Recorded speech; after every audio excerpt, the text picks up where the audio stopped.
இன்றே டவுன்லோட் செய்து உங்கள் ஃபேவரட் ஷோக்களை என்ஜாய் பண்ணுங்க. இந்த இசை இந்த அடுப்ப உன் கையால பத்தவை. ஐயோ நானா?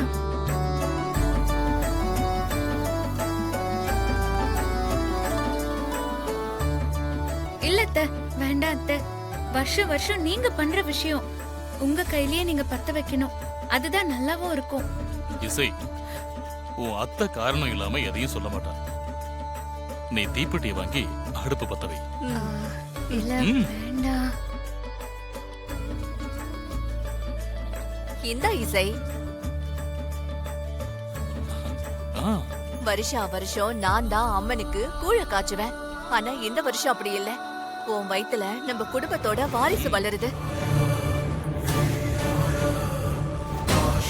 அந்த குழந்தை எந்த குறையும் இல்லாம நல்லபடியா இந்த உலகத்துக்கு வரணும். அதுக்காக தான் மனசார அந்த அம்மனை வேண்டிக்கிட்டு இந்த அடுப்பை பத்த வைக்க சொன்னேன்.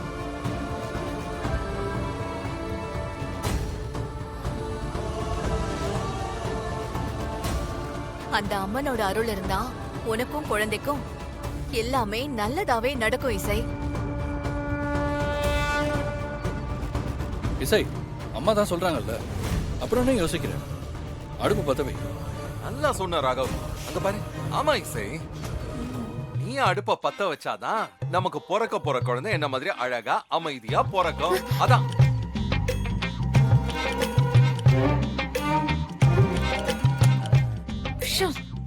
உன்ன மாதிரி பொறுக்கணுமா? என்னடா விஷால், அம்மா குழந்தை ஒண்ணு மாதிரி மட்டும்தான் பொறுக்கணுமா? என் மருமக இசை மாதிரி இல்ல அவங்க தாத்தா பாட்டி மாதிரி பொறுக்க கூடாதா?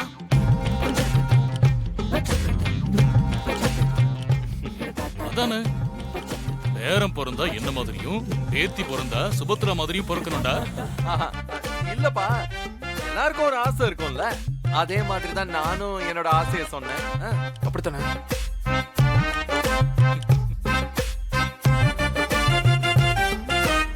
அண்ணா, நீ உன் ஆசைக்கு சொன்னதெல்லாம் போதும். அப்பா சொன்னதுதான் சரி. குழந்தை எங்களை மாதிரி பிறந்தாதான் நல்லா இருக்கும். பொதுவா பிறக்கிற குழந்தைங்க அவங்க அத்தை மாதிரியே தான் இருக்கும்னு சொல்லுவாங்க. என்னம்மா, நான் சொல்றது கரெக்ட் தானே? அது சரி, குழந்தையோட அம்மா இசை, அப்பா நானு. ஆனா எங்கள மாதிரி மட்டும் குழந்தை இருக்க கூடாதா? இதெல்லாம் என்ன அநியாயமா இருக்கு?